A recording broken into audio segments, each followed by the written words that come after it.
I'm speaking today, obviously, as a partner in Dundas Partners LLP, but ever so slightly in a personal capacity. Not because I disagree with my firm, of course I don't, but because this is a topic where each of us has to work out what it is we think, and really being asked to do this obliged me to do some more thinking about that. So this is very much in the spirit of fellow learners in this CPD struggle. The bottom line of the front page really, I think, gets to the heart of it.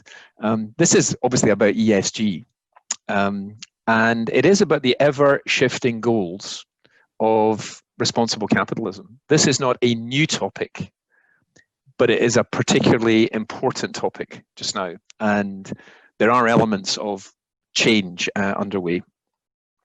It's a global challenge. This comes up, we work with clients in New Zealand and Australia and the USA, and we could hold this seminar with people in any of those countries, and they would have just as much interest as you have. The final thing I want to say before we go much further is there's many things that we can hold conversations about, because we know with great precision that if you say football, I know what you mean by football.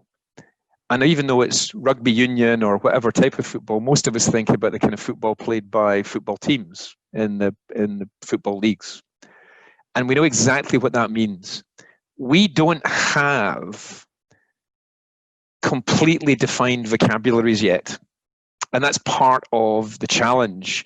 So you could be having a conversation with someone about sustainability, and they're saying this and you're saying that, and it's quite clear, usually 6 minutes into the conversation, that you're not working on a common vocabulary. So I hope that part of this will address the question of vocabulary and clarity, and be clear about the bits that are yet to be agreed. So let me just get this right. There we go. Sorry, I've gone one too far. Right. Whoa, sorry. So taking the question, is sustainability an imperative? Well, of course it is. Of course it is. If you commit capital today to be returned tomorrow, whether it goes up in value or you want it back, but one day you're going to want to spend it, you're taking an oath of optimism. That's our investment mantra, that in equity investing is about gathering the relevant historical data and, if you like, economic and almost semi-philosophical data about why equities should return higher rates than other assets. And you rest on that, and that's all very well, but it's still to happen into the future. So the taking the oath of optimism is to entrust yourself to those prospects, and that implies sustainability.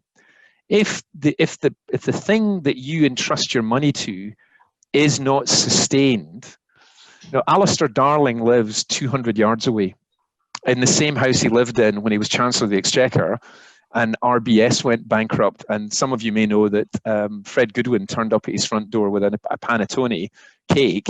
And it was at that point that Darling understood that RBS was unsustainable. And the government put enough money in to make it sustainable. So sustainability is the very heart of investing.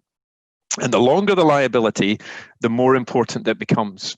And if you want to know how important sustainability is, just turn it round and say, what's unsustainable? Well, it's true. It's just a truism to say that unsustainable business must either adapt or fail. And what makes them unsustainable? And how do they adapt? And why would they fail? Well, they fail from competition. They fail from decisions by the boards and management that turn out to be incorrect. Customers leave them. And many people on this call will remember Gerald Ratner trashing every young man in the UK who had saved up to buy one of the engagement rings that was worth a prawn sandwich, and customers never went back. Technological revolutions blow away incumbents. Businesses die because of access to capital. That's happening today in the UK. And they change because of government intervention. So that which was permissible is no longer permissible. One way to think about that is that it's another truism, which is also a cliche. The Stone Age didn't end because we ran out of stone. And there's plenty of coal under the ground in the UK, but we don't burn it anymore, and we don't dig for it anymore. So, unsustainable does not mean incapable. It means it isn't sustainable. Is governance an imperative? Now, I'm needing, what have I done? How do I do this? Let's resume the slideshow. Sorry. Thank you. Is governance an imperative? Well, it's absolutely central. Up to the middle of the 19th century, almost every business was a partnership of some kind. So you stood to lose everything if your business failed. Unlimited liability was the norm. Then we created joint stock limited liability companies. There had been some before, but they were the exception, not the rule, whereas today it's the other way around. And that meant that we went from being proprietors and partners in businesses to becoming shareholders with directors. And that created a sort of agent principal risk. Now, we did that by establishing in this country the Companies Act, company law. And company law in the UK makes it crystal clear that the priority for the directors of a company is the interests of its shareholders. Now, other legislation on workers' rights, product liability, environmental duties, they're all really important, but they must be reconciled to the principal objective, which is the interests of the shareholders. And that, as I've said, creates a principal agent problem. So directors run companies on behalf of shareholders, but how do you control them? How do you avoid them putting their interests before yours? And there is yards of literature in the legal industry, economics, and business management on how that is handled, because we have really quite limited opportunities to change or censure the directors of public companies once we entrust our money to them or buy the shares in those companies. This is quite like the problem that you have as fiduciaries, and the fiduciary rule that apply, the way in which fiduciary responsibility is applied in the USA and Canada and the UK and other places. It varies a little, but the principle is the same. We're accountable for how we discharge our duties with other people's money. Now, today, I just wanted to highlight, even though we've got a very vigorous ESG movement and we've had improved governance has improved a lot since the middle of the 19th century to today, but we still have some giant issues. So just to take three, the people, Mark Zuckerberg at Facebook and Sergey Brin and Larry Page at Alphabet, which used to be called Google, they control the majority of the voting rights, even though they don't control the majority of the stock. So every one of you will browse something today. I'm almost certain of it. And most of you will do something on Facebook. I'm not on it, but I know most people are. You've given them data about yourself for free.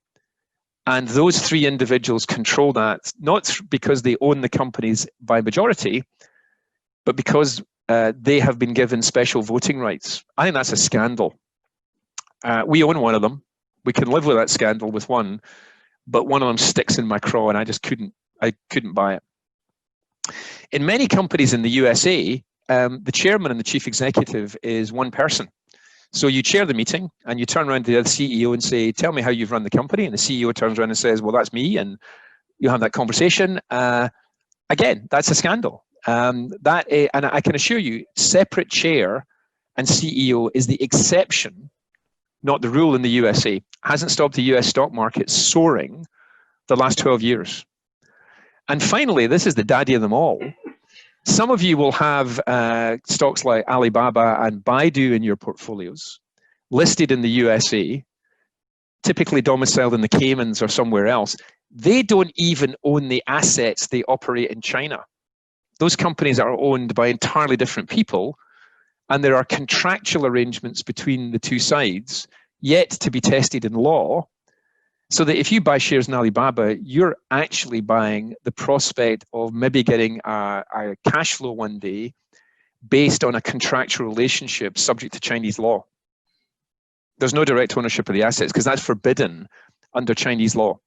Now, so far so good. It's worked quite well. There's been some real wobbles in these types of arrangements recently. So there's lots to think about on governance. I just want to show you, this is a page from the company, or it's two snips from the Companies Act of 2006. That's the most up-to-date Companies Act in the UK. And you can see in clause 171, the duty to act within powers. Directors must act in accordance with the company's constitution and only exercise the powers for the purposes which they're conferred. So you might want to change the world if you're a director of Whitbread, but you're there to serve the shareholders of Whitbread. And you've got to reconcile those interests. Now, the detail underneath in paragraph 172 is fascinating. I'm going to read the first bit.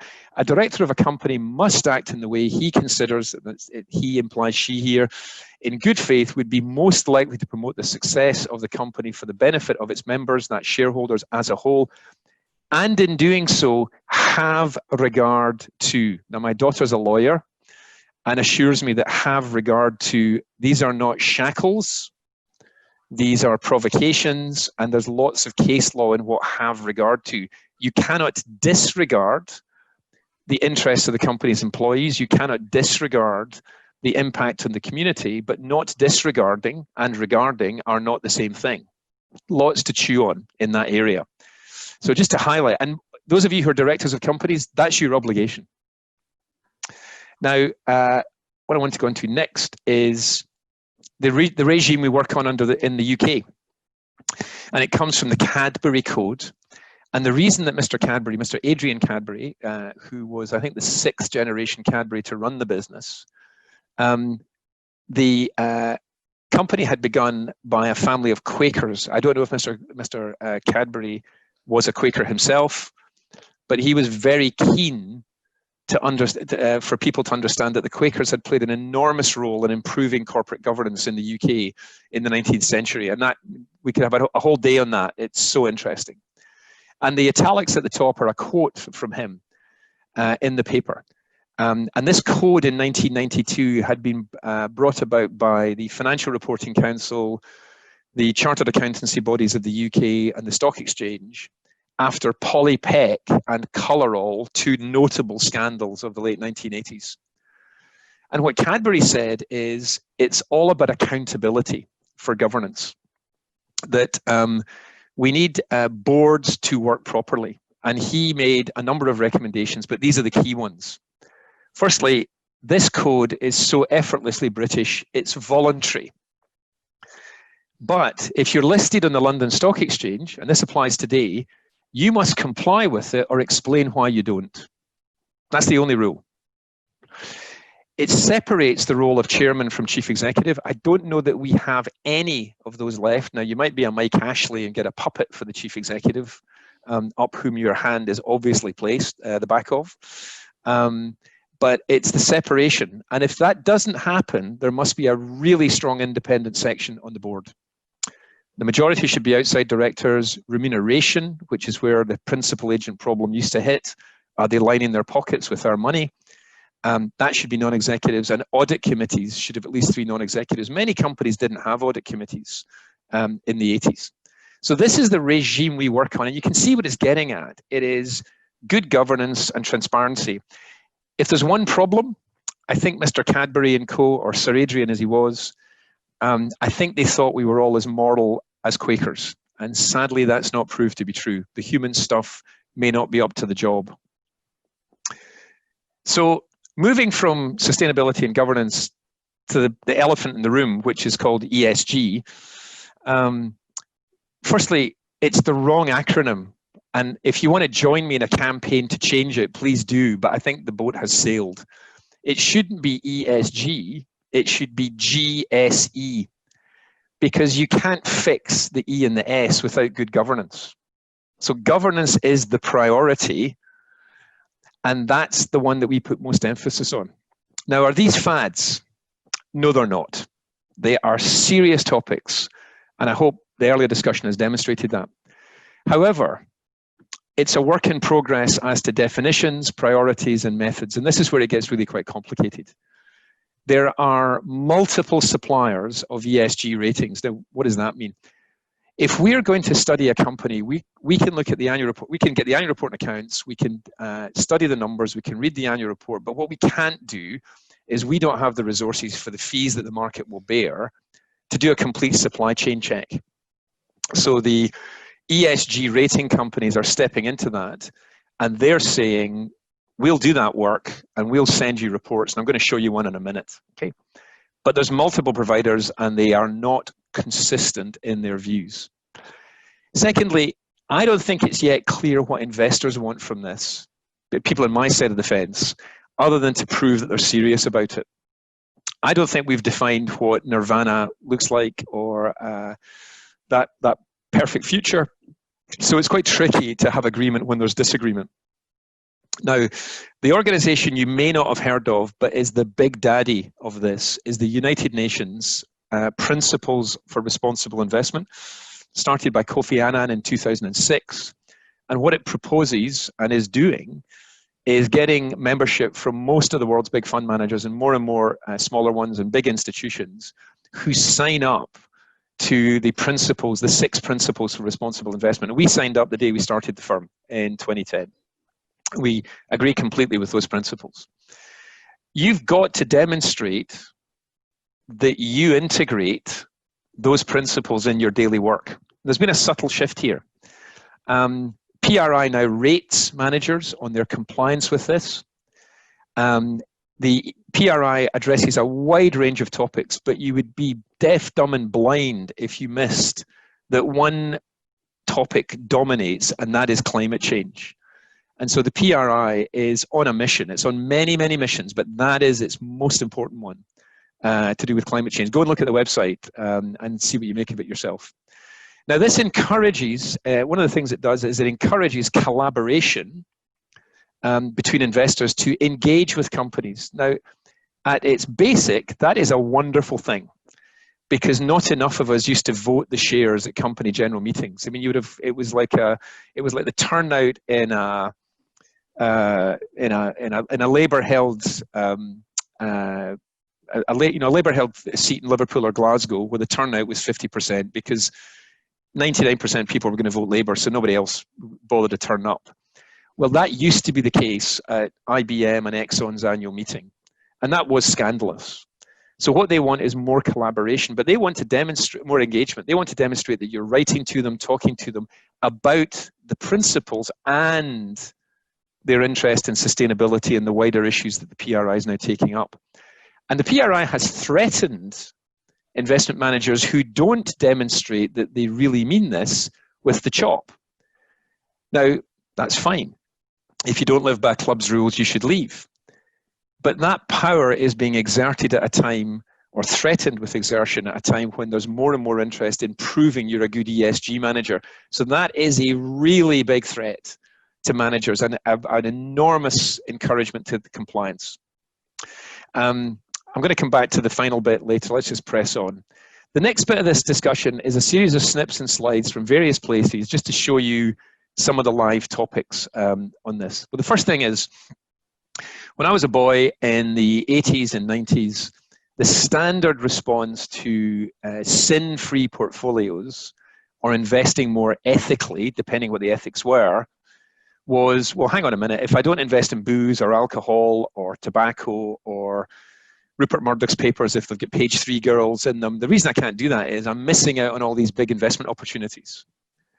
And in the last few years, Morningstar and others, this is a 2018 paper, they're now saying you'll get better returns if you invest for sustainability and ESG. We can come back to that in the Q&A. So whether that's correct or not, that is increasingly the received wisdom in the marketplace. And there's a lot of articles in the FT about how well ESG has done through the COVID-19 crisis. Number 2, the FT has a section now called Moral Money. It's great, it's really good, and it demonstrates the sort of clouded nature of what each of these various terms, morality, ESG, sustainability, and so on and so forth. And this is an article, I'm sorry, I didn't put the date on, it's from last couple of weeks ago. It says, fund managers struggle to compare ESG apples with oranges. And Massachusetts Institute of Technology found that different rating agencies ranked companies really differently. So there's Tesla. Just Capital is rated in the rates Tesla in the bottom 10% of companies, I think, for labor and for some of the minerals it uses. MSCI says it's an A. It's fantastic. Well, then that means that when fund managers send their material to you, you'd need to know. Now, you don't need to know if Ernst & Young or Deloitte or Price Waterhouse did the audit. An audit is an audit is an audit, and it's verified by the chartered accountants agencies. But you would need to dig deeper to know whether whether Tesla is an A or not, and whether you think Tesla is an A or not. So this is a real problem at the moment. Next one. This is an MSCI report on a stock we own. It's called IPG Photonics. It's an American company. It makes industrial lasers. It's rated B by MSCI. And these criteria, you'll have the slides. You'll see it's chemical safety, corporate governance, clean tech opportunities. These are the criteria that MSCI picked. We chose MSCI as our provider, and we're just getting used to the material. This is as of March 25th. And here is their rating. Now, you might not be able to see this at the moment, but you'll be able to read it later. If you look at the middle section here, this part, this is the bit I want to draw your attention to. Now, IPG Photonics was started up by and is 35% owned by an 80-year-old Russian and his 56-year-old sidekick. And the Russian's called Mr. Gapontsev. He's a PhD from Russia who moved to the USA to build the laser business. If you fear that's infiltration by Putin, these lasers are used in the defense sector, so he's been vetted sideways in every way. This is what MSCI said about their ownership structure. IPG Photonics faces major governance concerns, particularly in its entrenched board, due to a significant number of long-serving directors who could impede sustainable shareholder interests. While the family firm, it's not a family firm, but that's what they've called it, has an independent board majority, concerns on its board independence remain due to the presence of executives on board and related party transactions. In other words, he's got a big shareholding. That might not suit you. I love investing in companies where the management team has a big shareholding. But they're telling me that's not good. And not only are they telling us that, they're using quite loaded language: entrenched, impede, concerns. Now, I don't know who Maria Lorna Seador is, and I don't know what her incentives are, but that, it's going to be the case that when we do settle on that language, and that rating will drive a lot of people's way of asking us questions, why are you investing in that? And we all know we use British standards for seatbelts. There's lots of things we don't question because we trust that they're good. I'm far from convinced that this is the finished article. We were just looking at a company this morning in the office before the call that is controlled by a charity and has been for years, but it's Nordic, it's vaguely biotech, it's good for the world, and they give them a AAA on ownership. So we've not reached an equilibrium. That's not a damning criticism, that's an encouragement for them to do better. The other thing I wanted to point out was that the government, the state, intervenes in business all the time. This happens to be a number of examples. So in 1890, the Sherman Antitrust Act was passed. This is the land of the free, the home of the brave, the home of capitalism. And they said, you're too big, Standard Oil. So they broke it up, and they broke up American Tobacco. In 1906, there was concern about the food production industry. There was supposed to be a concern about the human rights of the workers, but actually the concern focused on the food. And we've now got the Food and Drug Administration, and so on and so forth. So the notion that somehow this is all down to investors, I find absurd. It is the biggest hand in the game is the hand of government. And I want to give you an example of this. Those of you who are over 45 will remember the CFC problem in fridges and other places and other machines, and we changed that because of the ozone layer. Now, Thomas Midgley, I'm not saying this is what happened, but others have said that Midgley, who's an American engineer, was probably responsible for as many deaths in the 20th century as some of the very nasty people that we could think about who caused wars. So what did he do? He was an engineer at General Motors, and the first thing he did was he developed an ethylene-lead additive to petrol to stop the engines pinking. And those of you with old cars will know exactly what that means. Incredibly successful, Midgley became very ill from lead poisoning, as did his whole team, and GM covered it up. And now we don't use leaded petrol because the facts came out and the government's legislated against them. But not stopping at that, he then went on to discover ways to improve refrigeration because General Motors owned Frigidaire, which was one of the world's biggest fridge companies at the time. And he came up with chlorofluorocarbons, CFCs, which were fantastic. And again, there was some questions about the health implications. But GM shut all that down and on it went. In the 1970s, these two scientists at Caltech discovered the environmental and human damage from CFCs. And within 4 years, the USA banned CFCs. It was banned in this country because the British Antarctic Survey found a hole in the ozone layer over Antarctica. And the only member of the British cabinet who understood the report that came back was one Margaret Hilda Thatcher because of her degree in chemistry before she became a lawyer. So this is a good example where industry makes terrible mistakes, but it takes science and the public and the government and many involved to make it better. You wouldn't want to vote at a GM annual meeting if you tried to change that. I want to finish with 3 slides. And I think these two, the first two, highlight the problem we're in. In March 2019, the Norwegian Wealth Fund, over $1 trillion in size, in a population of 5.4 million people, roughly $200,000 per capita, and which has produced a marvelous statement on investment ethics, they decided to stop investing in upstream oil and gas.